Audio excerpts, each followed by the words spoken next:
Hello and welcome. Thanks for staying with us here on India Today and welcome to this special broadcast. SARS-CoV-2, the virus that looks like a spiky ball under a microscope, is still around. And humans across the globe have to now make peace with this new reality. Over the next half hour, we bring you a special report on how we can live with this virus. As Lockdown 4.0 nears its end, what is Lockdown 5.0 going to look like? What is going to be open? What is going to remain shut? That's the question on everyone's mind as the pandemic continues to spread across the country. Here's a look.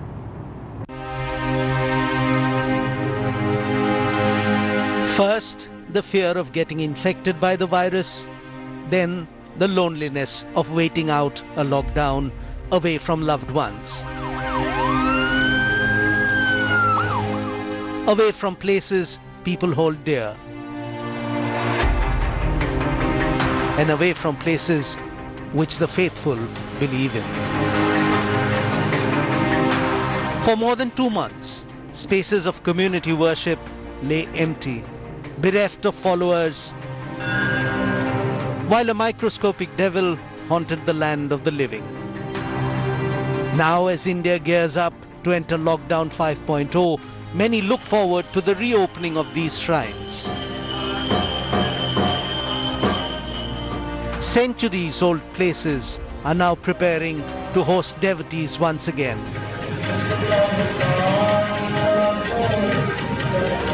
Even modern temples of consumerism, the malls, gyms and salons, which sat vacant and uninhabited till now, begin preparations to host their patrons soon.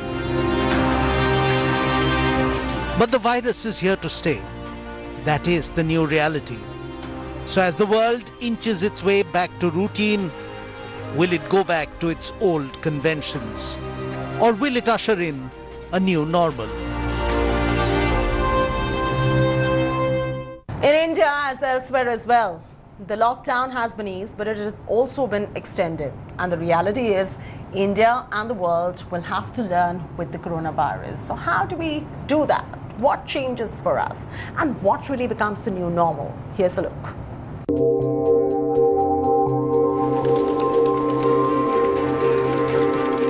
As individuals head back into their communities under a new reality, there is no avoiding the fact that the virus is here to stay. A return to crowded spaces and collective experiences is still a long way away. Life, as it was when 2020 began, wouldn't be the same. So there is a new normal.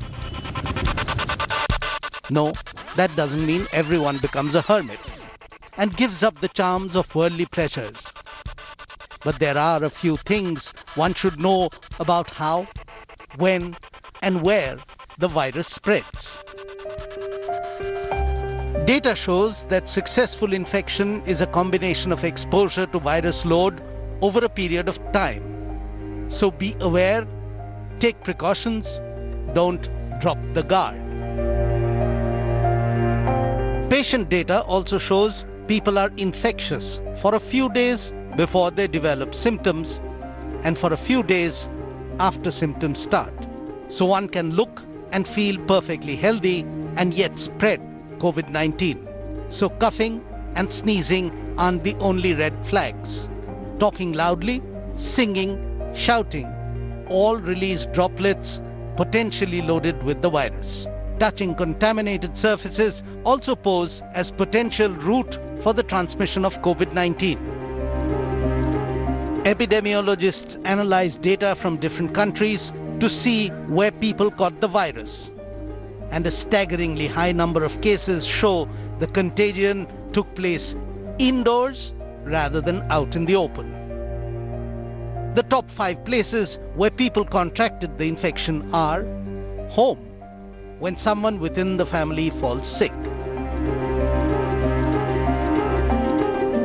workplaces, especially when office environments are enclosed spaces with poor air circulation and high density of people.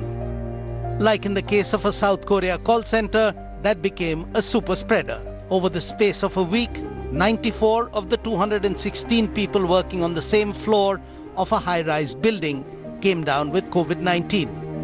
Most of them worked on the same side of the building. The desks of those who got COVID-19 are shown in blue. Experts believe the recycled air, high density of people, but mostly all that talking by the call center employees helped transmit the virus faster. Social gatherings, birthday or wedding parties, funerals and religious gatherings have been responsible for a broader chunk of transmission across countries. Public transport, multiple high-touch surfaces and high density of people makes this a perfect ground for community transmission. Restaurants or bars, another enclosed space with multiple high-touch areas and usually filled with people closely spaced together, talking loudly, which results in more saliva droplets in the air. Studying a cluster in China's Guangzhou, experts concluded infectious droplet transmission was prompted by air-conditioned ventilation. What's common in all five is that all of them are indoor with recycled air and lots of people. So how is the world gearing up to face these new realities? Social distancing norms are the guidelines that will be provided by the authorities will naturally change the way India goes out and drinks, goes out and parties, and goes outside and eat. I think people will initially be a little tepid, there'll be a little bit of awareness, but Indians are naturally very, very optimistic people. We're optimistic to a fault. We love going out. Eating out is the number one form of entertainment for most Indians across the country. It's gonna happen, it's gonna pick up fairly quickly, but for the next 6 to 8 months we can assume that things are going to be tepid, things are going to be wary, things are going to be slow. People will go out where people feel safe.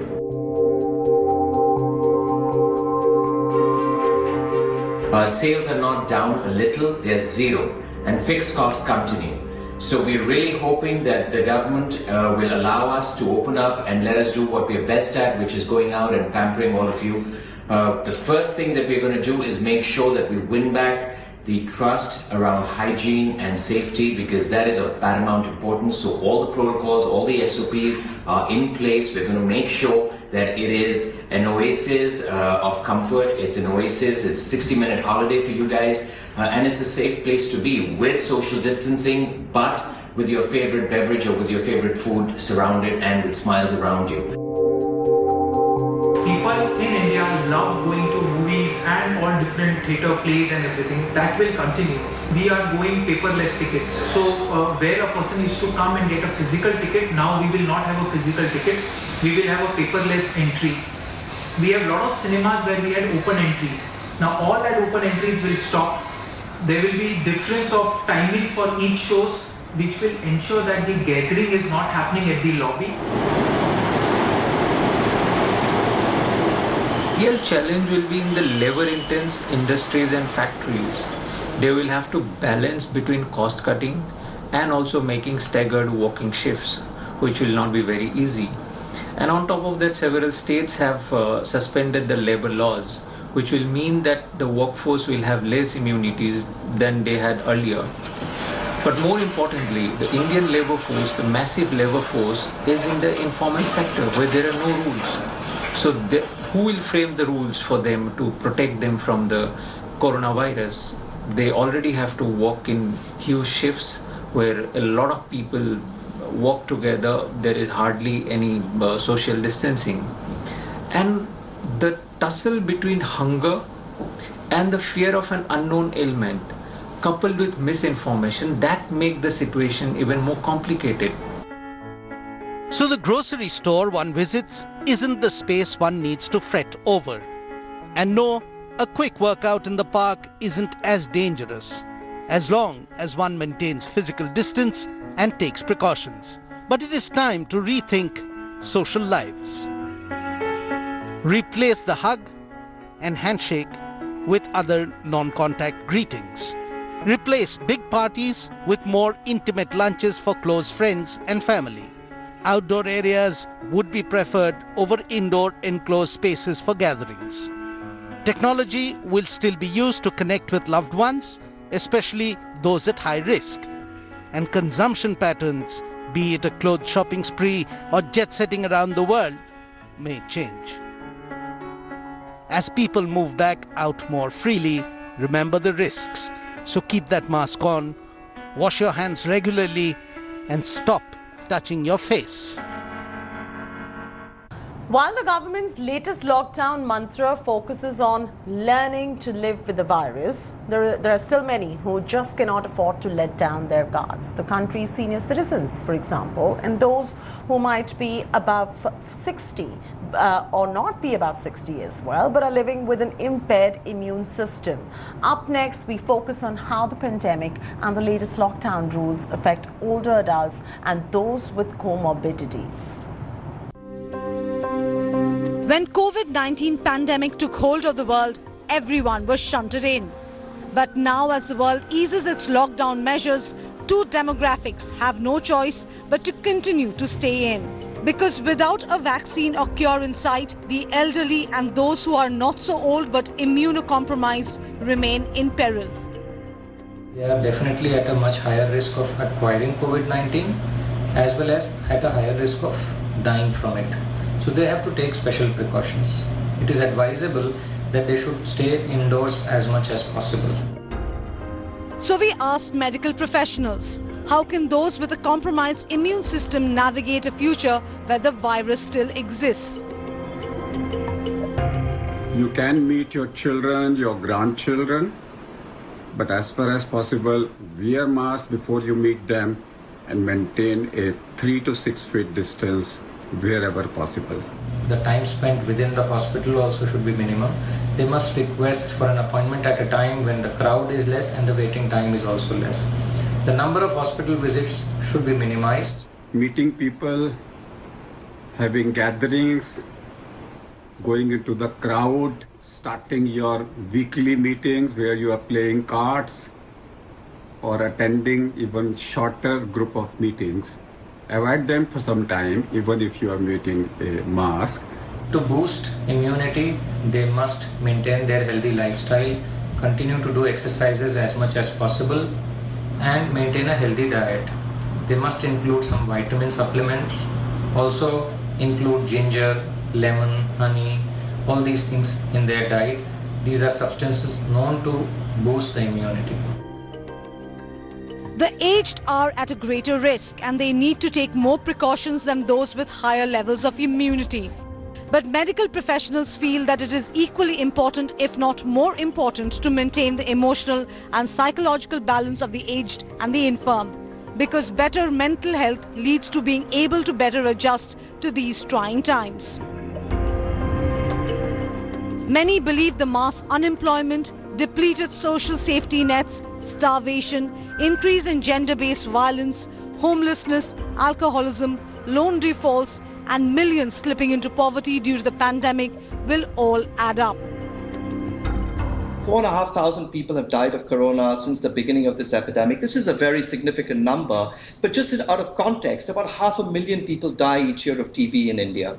Now you see, for a population that is accustomed to people dying of a whole range of different infectious diseases, you can well imagine that the very act of locking down the whole nation in 4 hours must have instilled, even without saying anything, instilled an enormous sense of anxiety that what we are facing now is far more lethal than any other bug or disease that we've encountered before. And it's therefore quite natural for people to react with enormous fear.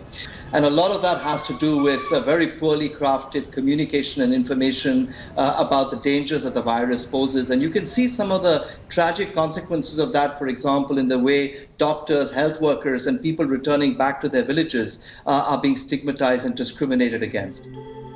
Experts across the globe have warned of an upcoming surge in the number of people showing signs of clinical anxiety, depression, and other mental health issues. The World Health Organization pegged India's suicide rate higher than that of the global average. In 2018, India reported 1,34,516 suicides, but most independent estimates show that the numbers are underreported. And adults aren't the only ones. the parameters for children and young people isolated from friends and school are equally grim. Young people today, their entire lives have been thrown under the bus. Their education has come to an end. Their job market has evaporated. And this is the age group which has the highest suicide rates in India. Suicide is the #1 killer in Indians aged between the ages of 18 and 35. Now, think about that. This is the age group that we should be really paying a lot of attention to. We don't hear anyone talking about young people's well-being, and I am really concerned about it more than probably any other in our country. We have seen in the past that similar cases of economic crisis have increased the number of people with mental health issues, leading to high rates of suicide, for example, due to the mental health condition or the substance abuse, for example. In the US, the COVID-19 death toll has crossed 1 lakh, and the coronavirus pandemic is having a devastating effect on Americans' mental health as well.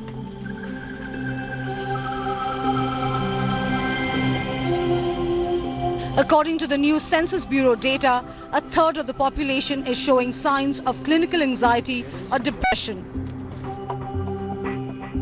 Globally, healthcare workers who are seeing thousands of patients infected with and dying from the coronavirus are also deemed as high risk of facing mental health trauma. Recently, the United Nations urged countries and policymakers to redress historic underinvestment in mental health services and work proactively with anxiety-afflicted populations in the days to come. We're stepping into a very short commercial break here on India Today. There's lots more coming up on the other side, so stay with us.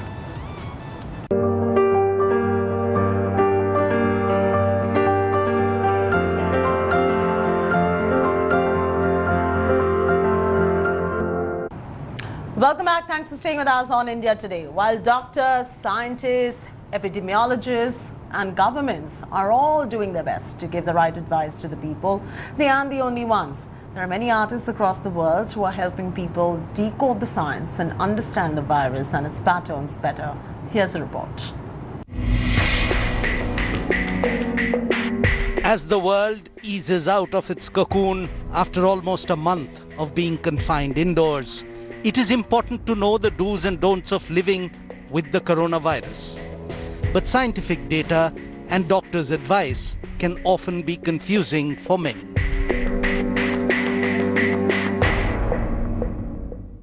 But illustrations like these help people understand which social situations to avoid and which to go ahead with in this new reality.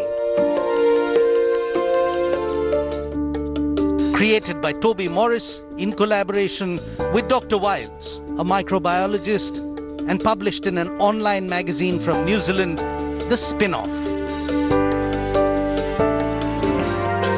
The animated illustrations have simple explainers, like how to figure out your symptoms, or why must one wear masks and how to handle them. So that people who wore them thinking they were protecting themselves would understand that actually that didn't make them invincible, and that they had to wear them properly, and that they were doing it as an act to help protect others. And it only really works well when everybody does that. So these are the kinds of things, the kinds of concepts I've been trying to explain in the graphics, that Toby's beautiful, his beautiful illustrations are what bring those to life and what help people connect with them. Or explaining in depth why it is important to continue maintaining physical distancing, and more importantly, the repercussions of making the distancing norm.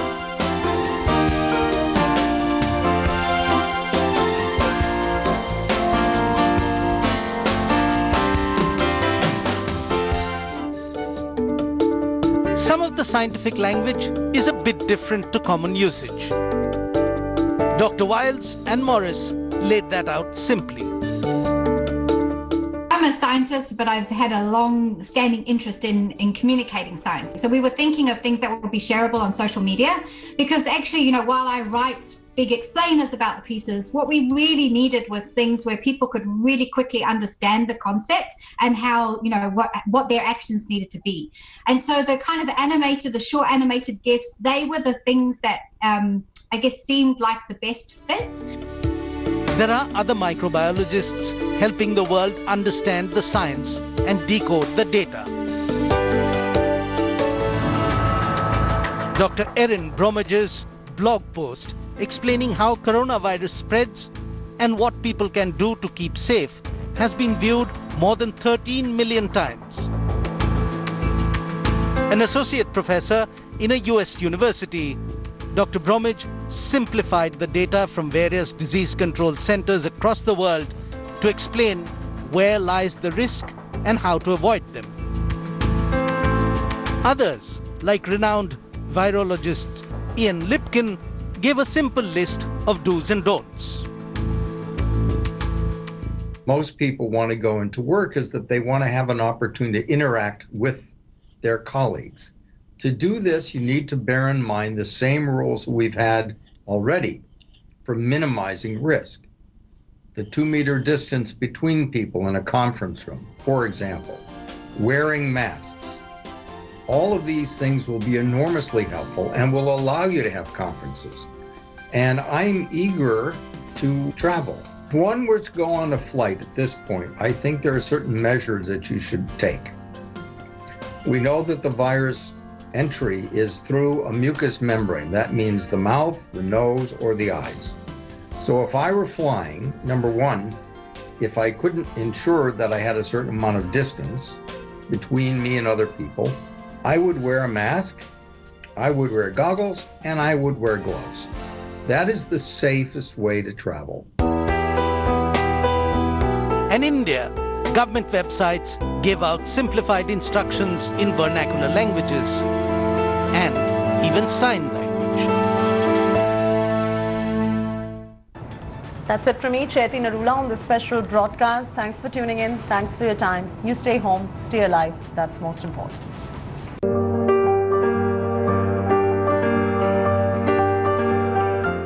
Hello everyone, this is Rahul Kamal here. Hope you enjoyed this video. For the latest news and analysis, like and subscribe the India Today YouTube channel and don't forget to press the bell icon to stay updated.